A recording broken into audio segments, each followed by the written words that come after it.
Hi, hello, welcome back to my channel. Thank you so much for being here and clicking on this Reddit video out of all of the Reddit videos that are out there. I hope to bring a little bit of like a counselor lens to these Reddit reads. So I try to approach everybody with intent of kindness and the perspective of there being more to the picture than what we're seeing. And of course, I'm not able to give advice. I don't know these people, and I am not your counselor. I just want to clarify. Let's get on with this. I have some really good ones that I found. We're going to start, I think, with this one, with a classic A-I-O. Am I overreacting? There is a screenshot of a text conversation. It says, I was going to have her sleep over here. What have we even talked about for 1 minute? And then they said, only because you're mad at me. The 3 golden bees, borderline, buns, butt, and best. And the reply, this is probably one of the most dismissive things you've ever written, but maybe I'm also just a person who wants to be respected. And besides that, I'm probably extremely vulnerable because I've just lost my mother, who is my everything. But thank you for your kind words. Oh, we're getting context as we read here. Picking up the storyline. The reply to that is, I've already finished designing the 3 bees if you want to get them tattooed.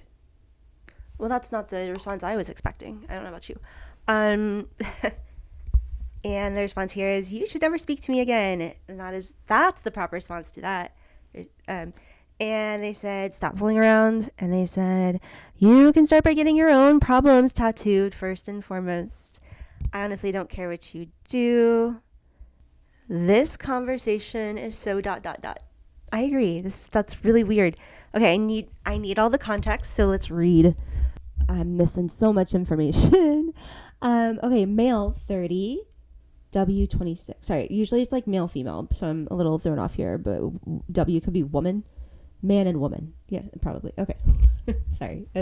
To try to keep the story short, I have borderline as a diagnosis, and my boyfriend thinks it's fun to joke about when we're having an argument. He always tries to belittle me whenever he's angry. He has so many problems of his own, even though he would never sit and write anything like that. That's awful. Nobody who loves you ought to be treating you in that way. It's not a joke. A lot of the times, I don't know this person, but in general, borderline is a diagnosis that occurs after someone's had a ton of relational trauma, meaning like childhood relational trauma, meaning their parents did something bad, and it makes it really hard to trust humans after that. That's my personal synopsis of borderline. And I know there's probably ranges, and I've only personally worked with a few people with borderline, but that's the commonality. The trauma. It would be post-traumatic CPTSD if that were a diagnosis, but it's like a little bit even further advanced than that, where it just is really. It's just really easy to be flooded with emotions. Okay, sorry. I got stuck on a tangent there. What makes me the most angry is the fact that he can get himself to be so mean and psychologically abusive when I have just lost my mom. I am very sensitive. I have no parents now and no mom who can tell me what to do or comfort me when we have these problems where I just need my mom. I tried to commit after my mom's death, and he has also used that in our arguments before, things that I think is insane to use to any person going through their life's biggest crisis. And the reason he's mentioning tattoo is because I have a friend who has promised to get my mom's heartbeat tattooed, and I told him a date where I never got it done because I'm so exhausted and really bad at scheduling at the moment, but he means that it's my friend who's lying and will never get me the tattoo, which is completely wrong, since she keeps asking me when we should do it. argument was about him going to a friend who isn't a friend at all. It's just a place for no kids, at least to say. And told me he would come over and sleep afterwards, and he didn't, but I'm kind of used to now that when he goes to a friend, he won't come and sleep. The question is, because I really am overly sensitive, is it me who can't take a joke, or is he really lacking that much empathy? He's lacking a lot of empathy. Like, where's the kindness? Where's the curiosity? Where's the softness? Where's the, how are you doing? It's not a joke. And clearly, like, he's either uncomfortable or he recognizes some of the stuff in you that's in him and it's scary, and so it's easier to point it out. Classic bully scenario, because that's kind of what it sounds like, right? It sounds like he's bullying you. And someone who says they love you should not be bullying you. That's not love. I'm so sorry that is happening, especially when you're going through something as devastating as losing a parent. Like, it sounds like you have some other support system outside of this man-child. Yeah, you're going through a lot right now. It's a really intense time. So, of course, you're going to be processing so much, especially when there's this added layer of this a-hole who doesn't have common decency. It's not even that he's lacking empathy. He's lacking common decency. My honest opinion. I really feel for this person, because clearly they're going through a lot. And because they've gone through a lot and they're going through a lot, it makes it difficult to figure out and like sort through the emotions and the reactions and figure out what is rational, because this person probably has been told their whole life that they're a little irrational. And it sounds like they're being completely rational. You're being completely rational in this situation. This is not okay. Emotions I would be feeling too. I think it's a positive sign for you as far as your healing, that you are choosing to notice that something feels off and reaching out to I was going to say a neutral third party, but Reddit's not neutral. Reddit's always on the side of, generally speaking, going to be on the side of the not a-hole. Unfortunately, a lot of times, people with diagnoses that are related to emotional intensity are more in danger of becoming or being subjected to abuse or being manipulated or being in a situation that results in trauma. One of the saddest things is that the people who already are dealing with a lot end up dealing with more. Appreciate this honesty in this post too. I know I've said that before. I always say that though, like anytime, come on, please, like just tell me, like just say the thing. Just say the thing. Like, it's likely that you're not the only one experiencing something like this, and people might have some advice or at least some clarity or perspective, something that might be helpful. At the very least, maybe like some solidarity. Everyone needs that sometimes. Title: I think I experienced pretty privilege at the doctor's office. The pictures of this like really delicious dessert. Hopefully there's a description of what this dessert is, because that looks really good. A funky financial win happened today. I'm sorry. I wear orthokeratology lenses, and occasionally they develop small issues. They're slightly off center, which is a problem I've had before. I've seen the same older male optometrist before for this exact issue. Usually the appointment takes no more than 10 minutes. He checks my eyes, confirms the lens is faulty, and says they'll be making a replacement, and then they send a replacement. Every previous time I've had to pay for the visit, despite it being super short. Today was basically the same appointment. And I never wear eye makeup to an optometrist, but today I actually dressed up because I had a date immediately after. Makeup, laminated lashes, and a lower cut dress. During the appointment, he looked at my chart and was like, "Oh, you're born in '05, which was a little unusual since normally he just asked for my surname to confirm it's me. And my bombshell friend recommended him. She said he's always super nice, talks about her med studies with her and gives her skincare tips, whereas to me to before he was never talkative, and my impression of him were always that he's grumpy." At the end, he said, this time he was generally nicer and asked about supplements and recommended me some stuff. And at the end, he said, well, today's visit was so short. Since we did so little, I won't charge you this time, which sounds perfectly reasonable on its own, except every other equally short appointment for the exact same or similar issue was charged, and he's always been grumpy and slightly dismissive. So it randomly crossed my mind that I did get a free appointment because it happened to look nice that day, or am I reading way too much into a coincidence? I guess part of why it made me wonder in the first place is that I've read on here about how some men can't imagine being nice to women they don't find attractive. Oh, this is meringue. Meringue on a lovely. Okay, that looks really good. That's awkward, right? Anytime you feel awkward around a professional, it's usually a reason. Like, pretty privilege is a thing. People treat more attractive people way nicer, especially women. Once I was working customer service in an indoor skydiving place, and I had my like super long brown hair, and I was really young too. I think I was like 22, and I one day dyed all of it like a dark purple, like eggplant purple. And I very much noticed immediately, like, there was a stark difference in how people treated me, how the customers, when they came in, it was almost like if I made a single mistake, I couldn't just fix it with a smile. I used to just be able to like fix it with a smile and like a sorry, but like they didn't, they just like weren't interested in that. They just like didn't even pick up on it. Anyway, so I'm just saying, like, that's a thing. Also, as a person who's like losing weight, being small, gaining a lot of weight, and now losing some weight because pregnancy, I totally notice a difference in how people treat me based on my body size too.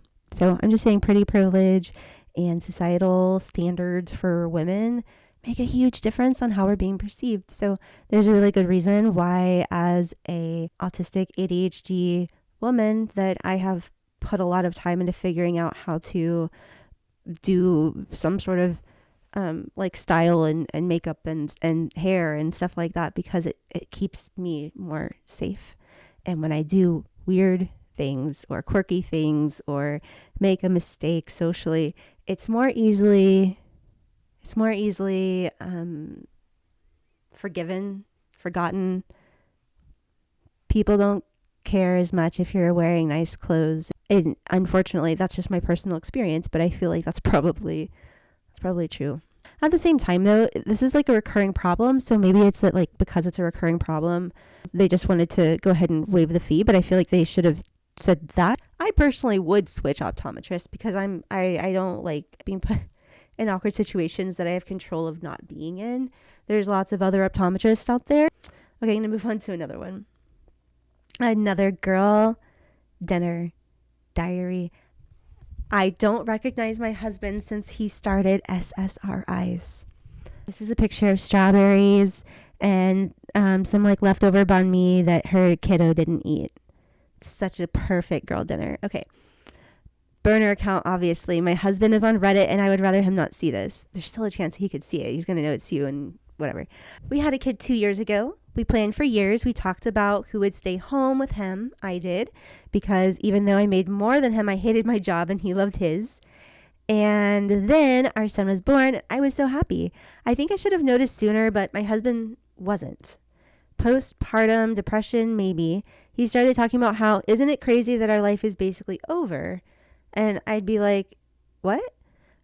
But it got worse. He got more listless and despondent. He stopped talking to his friends.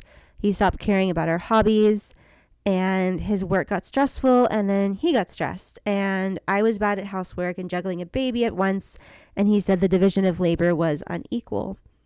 About a year after our son was born, he had a crash out. I'm not going to describe the details, but it was not great. He recognized he was depressed. He got a therapist. He got on SSRIs. He made some dedications for himself and for our family that he was going to do better.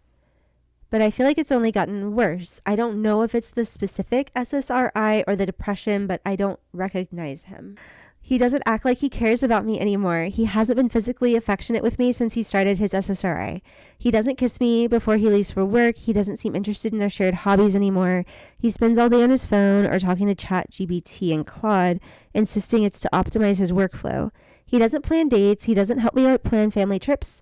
He doesn't plan weekend excursions. He doesn't remember pediatrician visits.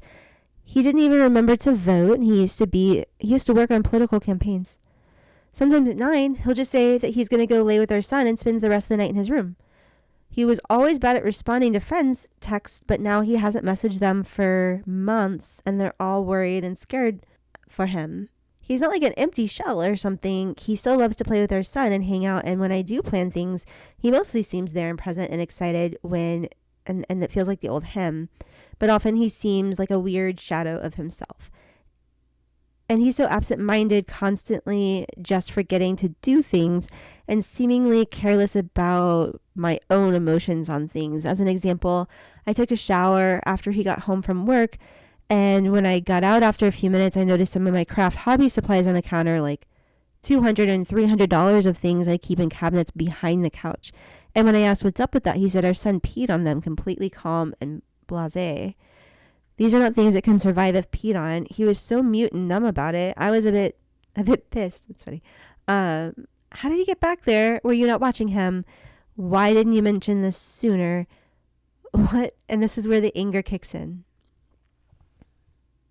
The anger is a lot. He's never yelled his anger. I was talking about you. I was like, yeah, the anger. I'm angry as well. Apparently, she's talking about her husband that's angry.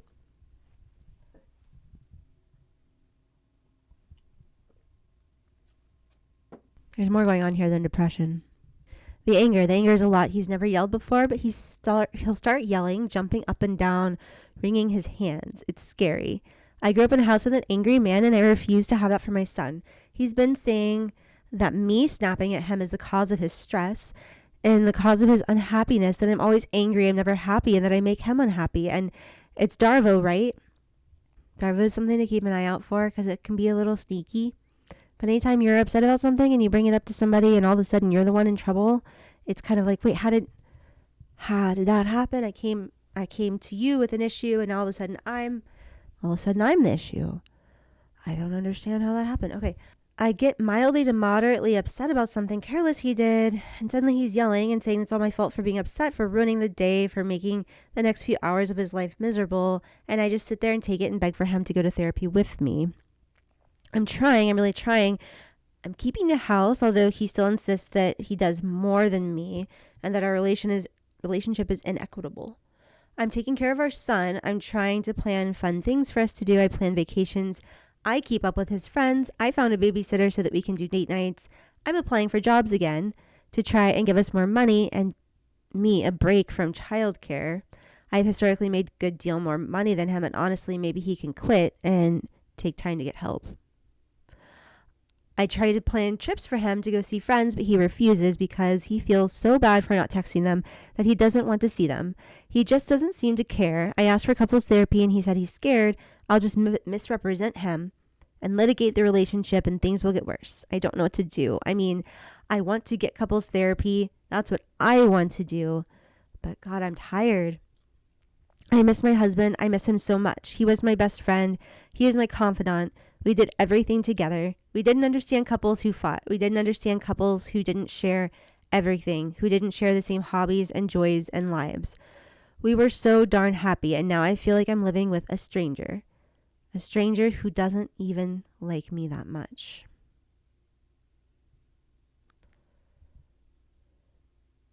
Yeah, this isn't working for him. Whatever this antidepressant is not, I don't know. I'm not a psychiatrist, but like it feels like there should be something else tried. It's pretty normal to have to take a couple different things or to have a couple different things going on.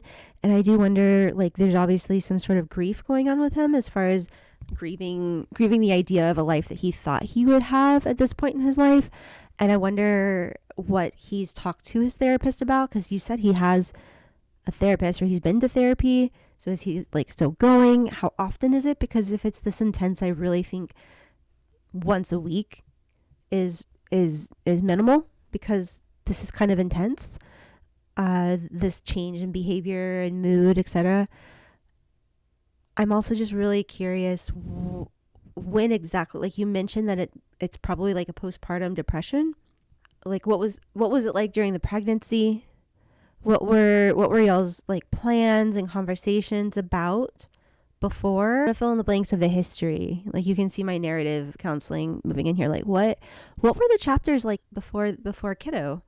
Because it seems like that's who you're missing, and it's been a really long time since that person's been here, and it is normal for people to change as they get older. That's one of the things about marriage, is that we marry somebody and we take vows saying that we're going to like basically accept them for who they are, even though like obviously things are going to happen, health problems or changes or things like that, but we say we're going to stick with this person. And so that's standard, that people are going to change as they go through life. I've changed a lot as a person since I was married at 27.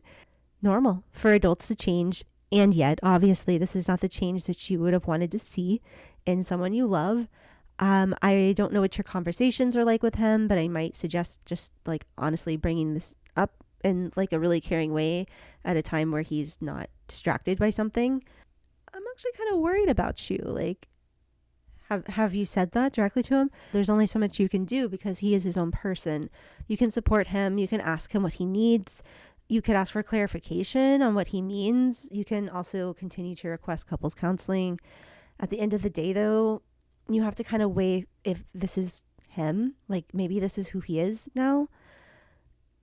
And if that's somebody that you want to be with, because even though we do make those vows, I think divorce is a healthy thing in a lot of situations. I don't think staying together for the kids personally is a great thing.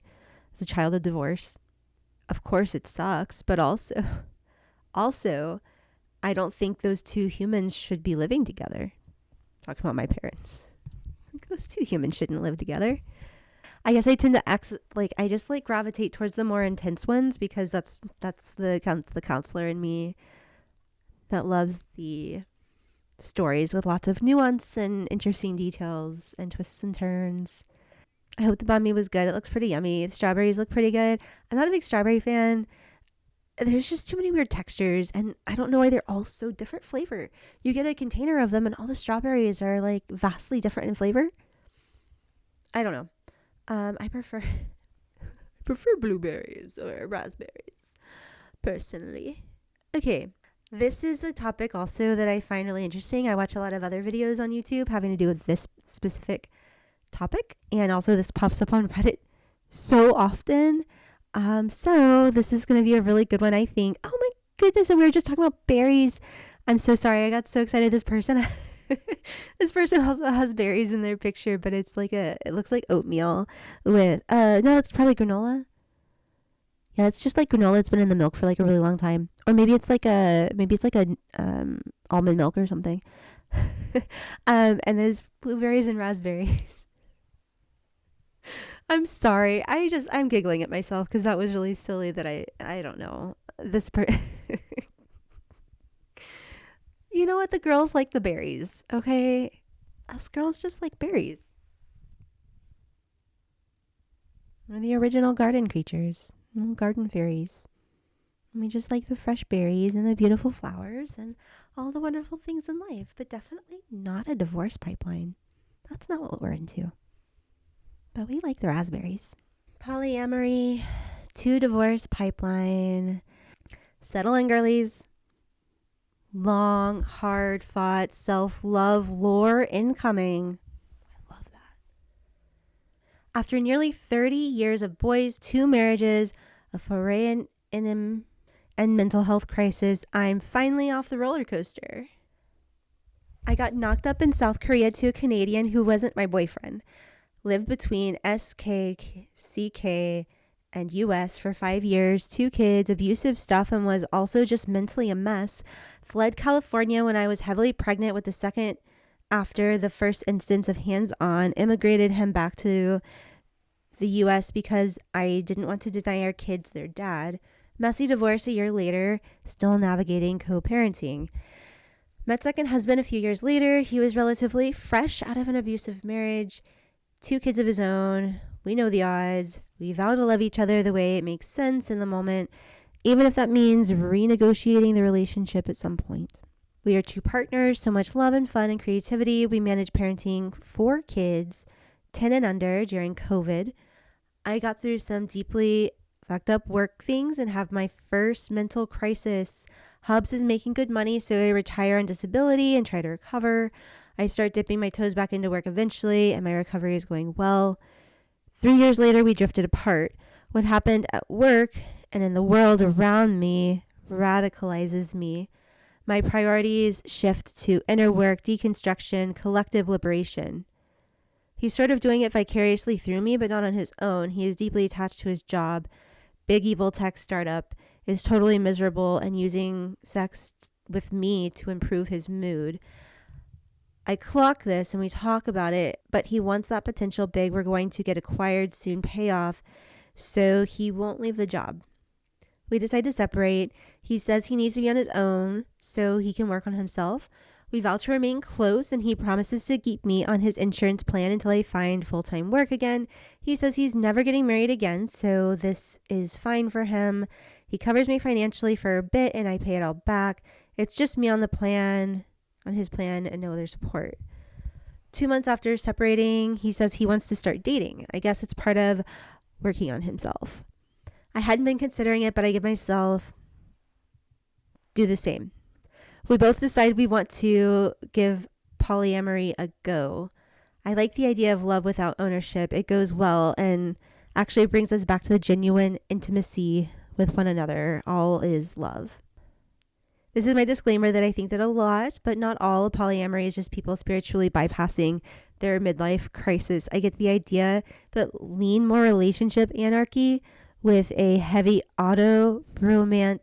romantic sexual leaning these days. I myself get into an enmeshment with a reckless hedonist about 9 months later and realize I am being covertly abused. I have a massive mental health crisis. My husband is deeply supportive to his own detriment. After some time, I realize this, and since he is not able to assert his own boundaries around it, I pull back. We stop being intimate. I stop reaching for him when I'm struggling. I do loads of therapy, holistic wellness stuff, shadow work, you name it. Things get better. I'm working hard to find full-time work. It is actually beyond what I'm capable of doing, given my disabilities, but I see the writing on the wall. Jobs for my profession are few and far between, but I'm applying for everything. I am no longer dating, doing the self-love thing in my own subversive sort of way. He starts seeing someone while I'm in rehab. Unlike the other women he dated, he's really cagey about her, doesn't gush about her, doesn't share much, just that it's serious. Like, this is a month in. And he also starts being less responsive, and I notice we haven't seen one another in ages. Eventually, I ask him if he's quitting me, if he wants to stop being friends. He denies that, but discloses that she is deeply insecure about him being married and insecure about me in general and my presence in his life.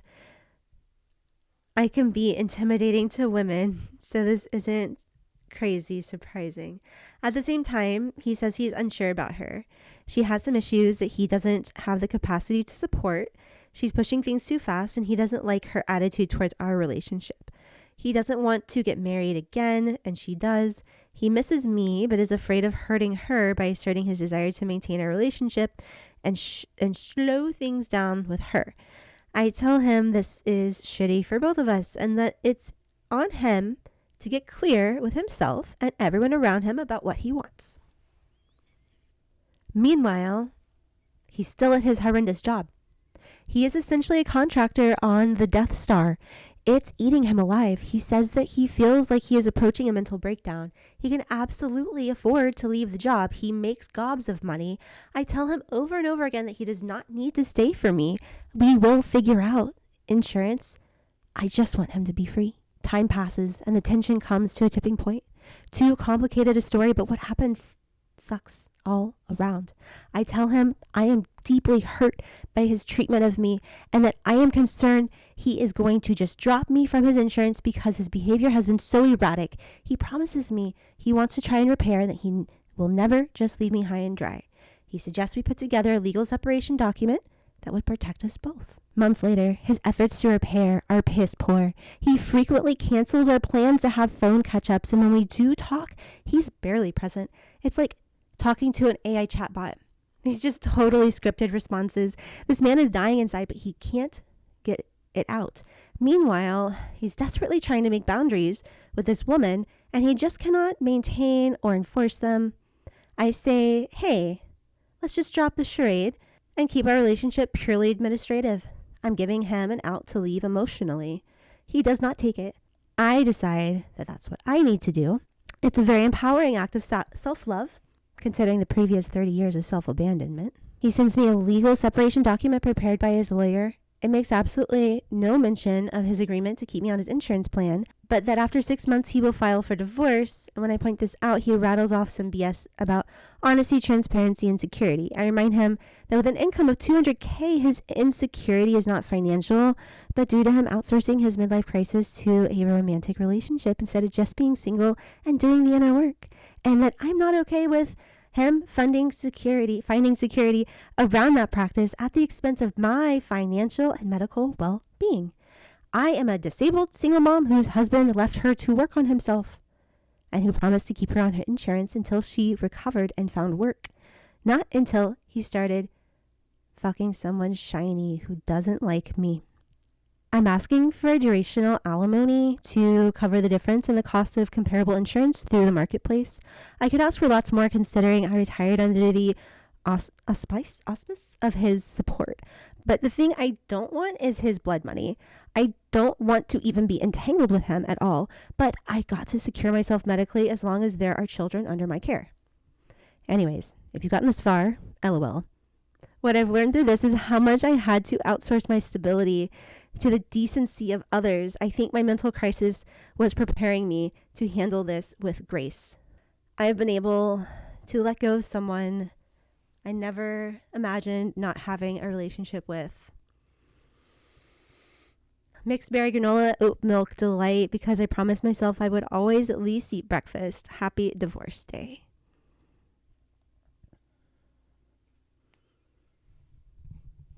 I really enjoy the way this was written. It definitely feels like you've been doing a lot of work, and I think it's totally reasonable to be like asking him to commit in writing to a promise that he made that is really important, not just to you, but to your children, because as you said, as their caretaker, it's important that you have your health, because if you're not healthy, you can't, right? What's up with this dude? Why does he want to work for the Death Star? Because that's shady too. Like, why does he want to work for them?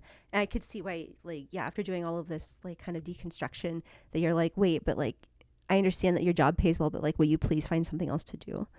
There's a lot of layers to life and a lot of things to consider.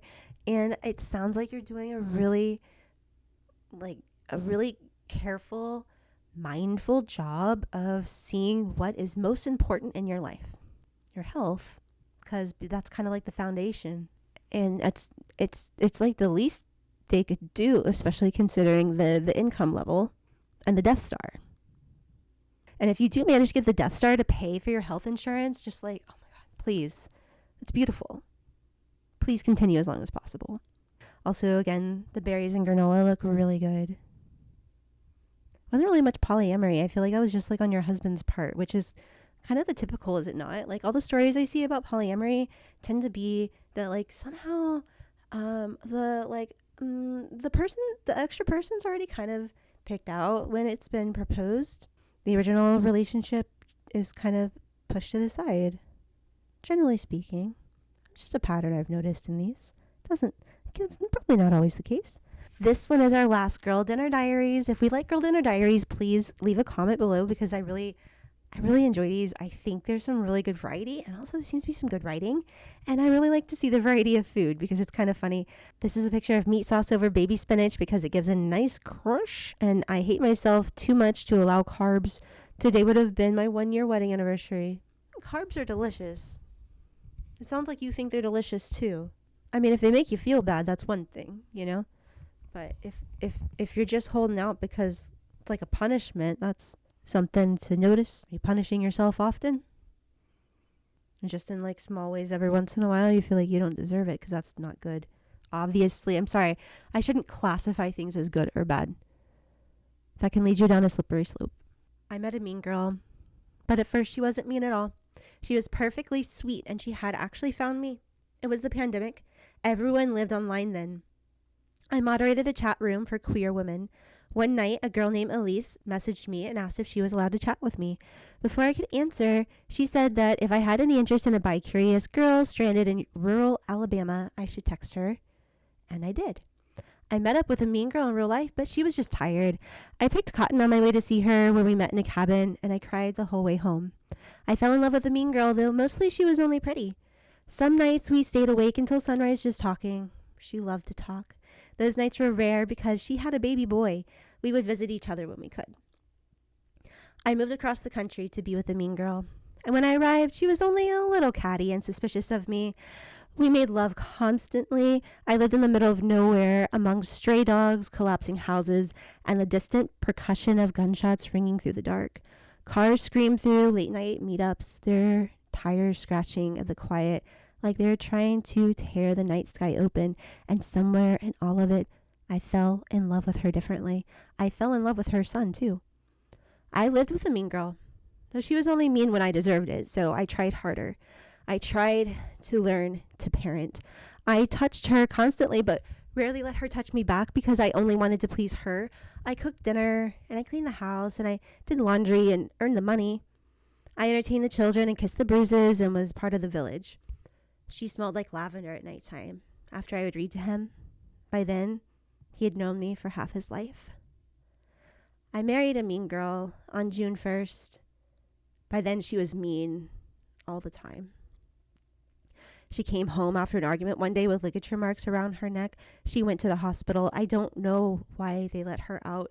Sometimes she scratched at the spare bedroom door while I locked myself behind it. She would scream. I worried about her waking him up. Do you know that violence that is heard but not seen is worse?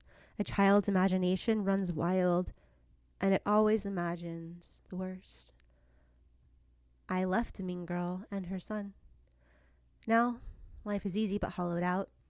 I would trade almost anything, my pride, my dignity, even a slap across the face for one more ordinary hour of that life.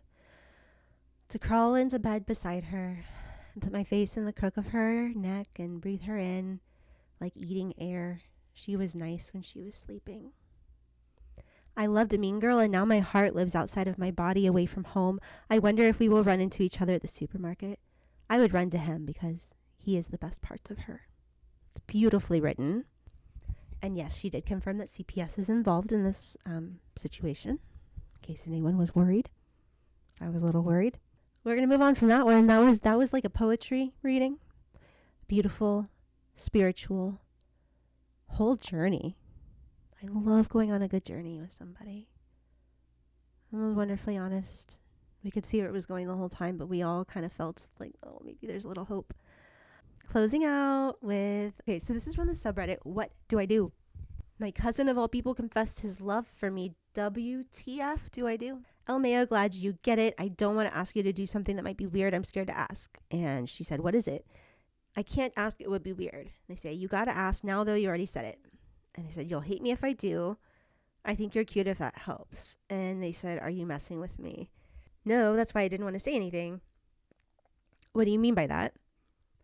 I think you're cute. I'm sorry I ever said that. I don't want you to think I'm weird. I'm sorry, you are cute though. Okay, so to confirm this, actually, blank and not someone messing with me, where did our grandparents live? And they confirmed it is the cousin. Yep, and they just had a question mark. Oh man. So my first cousin of all people texted me a few days ago on Snapchat. We text a lot on the time off, on and off, since he lives a few states away and I don't see him very much, so I don't think much of it. I am 20 female. He is male, 20 to 30. I don't know how old he is exactly. He started asking me about how me and my boyfriend were, and we broke up a few months ago, and I told him that. He did the whole, oh, you'll find someone, you can do better, what a loser, which again, I thought was just him being nice and making conversation. I asked him how he and his longtime girlfriend have been doing. Last time we talked around New Year's, he said he wants to propose to her but never did, so I wondered if they were okay. He says it's been going rough and starts bad-mouthing her. He complains about how she's always bitching at him and to be nice to your man because it hurts them more than you know. And I thought he was being a little whiny baby, but I didn't tell him that. I just said something like, oh, well, hopefully this is a rough patch for y'all and you'll figure it out. And that's where this gets weird. He hits me with, I want to ask you something, but it's weird. And of course, I never guessed it would be anything like that because he's my cousin. And then he starts saying that he thinks I'm cute. I block him because what the hell? And he starts texting me question marks on iMessage. Update. I told my dad, and he texted his brother.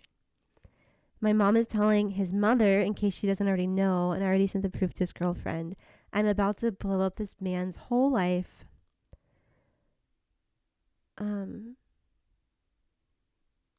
not really sure what you're supposed to do with that besides what you did. I'm sorry. That's really out of left field, and it's someone that you like thought you could trust, which is unfortunately a lot of the times that's kind of the case. It ends up being someone you thought you could trust that does something like really outlandish. Wow. I hope this doesn't happen to anybody ever. All right. I'm going to leave it off there. That was a lot.